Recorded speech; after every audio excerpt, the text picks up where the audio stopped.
Well, there it is. Rear suspension's off. It's up in the air. I got a car under it, so I'm not going to bring it down right now. The rear suspension's off. The front suspension is still on. The rear suspension has been an adventure. It's still only partially done, but you can see it's completely out. I mean, you can see the big hole up at the top. That's where the Loto cone used to be. The Elans have a rubber cone at the top to top suspension mount. It's called a Loto cone. I have other names for them now. Front suspension's still together, but from what I hear and see and have been told, it's kind of a walk in the park compared to the rear. So here we are, out with the old. Again, the only thing apart right now is the rear. These are the old rear springs. Here's the Loto cones here. Look at this one, huh? Yeah, that's not supposed to happen. But yeah, these are tough. You can see that ear has been cut off. Why was that? Well, because they were one heck of a bear to get out. That's why. I won't go into that. These are the spring tops. I'd go there. Bump stops. These are the bushings out of the rear suspension arms, which are still hanging over here. Painted them, cleaned them up and painted them. So they're not in the pile. These are the old shocks. Al had put conies on it. I didn't know that. But one of them was blown, and I went with new ones. I may look into getting these rebuilt. I don't know. That's another question for another day. Here's the old bushings out of the back. They don't feel bad, but they have to be 60 years old. So guess what? Putting new ones in. But yeah, that's this is the reason. I mean, I thought I was just going to put shocks in, and then when this happened, I thought, okay, I'm rebuilding the rear suspension, and that's what I'm doing. So that's out with the old and in with the new. These are smaller diameter springs, which will allow me, and new Loto cones. There you go, thank you, RD Enterprises. But what they will allow me to do is to mount the Loto cone up here on the top, like so, and use an ordinary bolt to hold them in, rather than the shallow head bolts that were previously required to clear the spring, the top of the spring. So these were a real bear to get out. I hate every one of them. Here's my special tool I invented to get one of them out, and so on and so forth. I hate them. I hate them. I have names for those. I'd say I learned some new swear words, but I'm pretty sure I already knew all the English swear words, so I didn't come up with new ones. So yeah, that's the new Loto cones, new springs, new bump stops, new spring tops, another Loto cone. I still have some figuring out to do because my car already had these threaded inserts, sleeves put on it.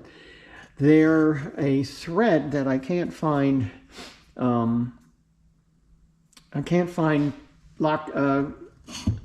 Spring perches and lock rings for. So this is what I have, and I'll have to work with it. I'm still working out some details on that, but that's I don't think there's anything insurmountable there. And then it's new inserts. These are conies again. I was going to do the Tony Thompsons, but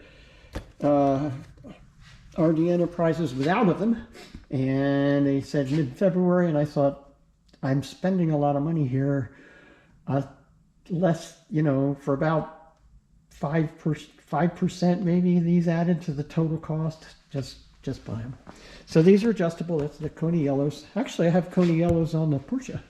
This guy has Coney yellows, which I'm very happy with. Very roadworthy and well-controlled, supple, nice stuff. So I'm looking forward to that. That's the rears. All new bushings for everything. I went with polyurethane. I've heard some stories, but I'm going to see what we see. I'm doing diff mounts while I'm in there. because they're easy to get at now that all this stuff's out of the way. And onto the front end. Bolt joints, trunnion rebuild, added roll bar bushings, just new bushings, everything new for the bushings. Tony Thompson Fast Road shock spring, it's all assembled. Isn't that nice? Everything's all together and ready to rock. Obviously this isn't polyurethane, but I'm going to leave it the way it is. Also in the to be installed pile is new rear drive shafts. These again from RD Enterprises. They're really nice. It's a complete deal, all constant velocity joints. And this is the rear stub axle that comes out of the diff. So it's everything. And that's the way to go, because with these uprated and solid CV joints, it can add load to the stub axle, and they've been known to break. So just get the whole thing, get it done right. And that's going to replace these old fellows, which are the Rotoflex joints that are famous or infamous, depending on who you're talking to, for their rubbery response, which some people like, and their proclivity to explode, and which can make a mess underneath your car, because all of a sudden this thing's flailing around in there at some mile-an-hour rotation. So you don't like that to happen. So they're coming out and they are going in. This back here is the rear sway bar. Anybody need a battery? And last on the new stuff list is my Viper chair. You probably have heard of Viper, maybe you haven't, I don't know. They advertise a heck of a lot. But it's an overkill chair for sure. But I find myself, when I'm working underneath the car on the lift, I find myself much more comfortable sitting. I'm more stable, my back doesn't give out, and I think I have more leverage working on things, and so I really find myself using the chair underneath the car a lot. And I have one, a rolling stool, but it's a cheapie, and I put better wheels on it so that it would at least roll around on the garage floor. But this thing is made for all that kind of stuff. It has big wheels and has an adjustable height here, and a little place to put parts. And so it's overkill. It's more than I need, but there really isn't anything else that's going to that I found that can be an upgrade from the one I have. So it's kind of like there's a cheap renter car, and there's a Cadillac or BMW 5 Series type of rent-a-car, and there's nothing in between. So I just went for the 5 Series. So that's it for now. Get those fellas sorted out. Get this back on the ground and actually drive it with good suspension, see what the thing is like. I'm really looking forward to that. And the way the project is going, timing might be pretty good to have this back down with some clear roads. Cold perhaps, but clear.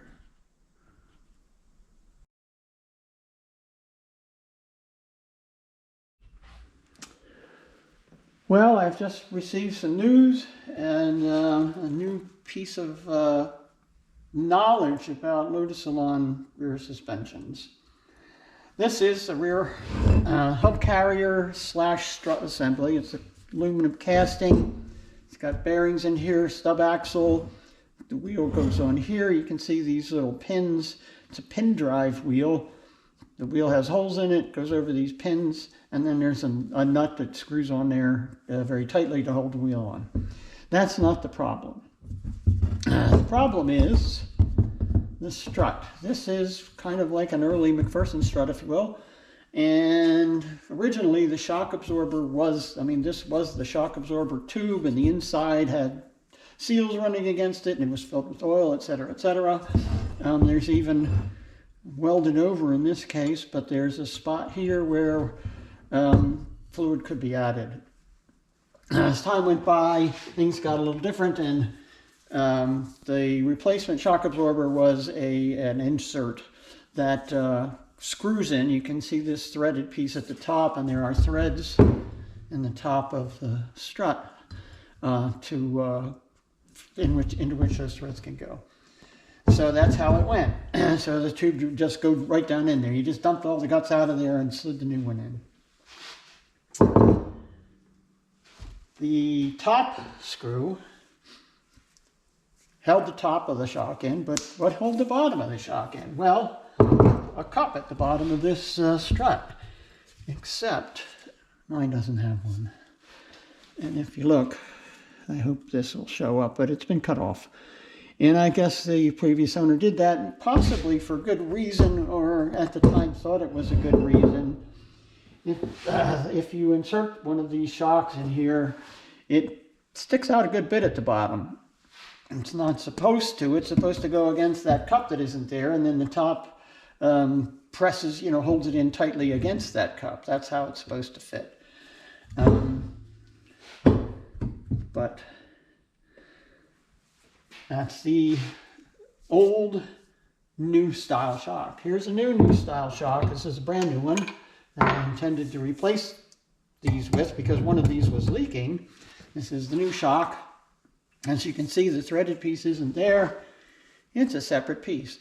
So in this case, if there's nothing on the bottom for this to push against, when this cap screw is screwed down, it just falls out. And that's what would happen. It would just fall right out. And the old one worked because this threaded cap is swaged onto the body of the shock absorber and would hold it in place. The new one obviously isn't like that. So, what's the solution? Replace this tube. It's a interference fit. Down here you can see it inside the casting. So it's an interference fit inside the casting. They do sell new ones. I will be getting them, I guess. And then I need to find an intrepid machine shop that will be willing to heat this assembly up. We'll take all these things out. All of this will be completely stripped and just a bare piece of aluminum. Heat this up, chill this down, pull this out, slide a new one in.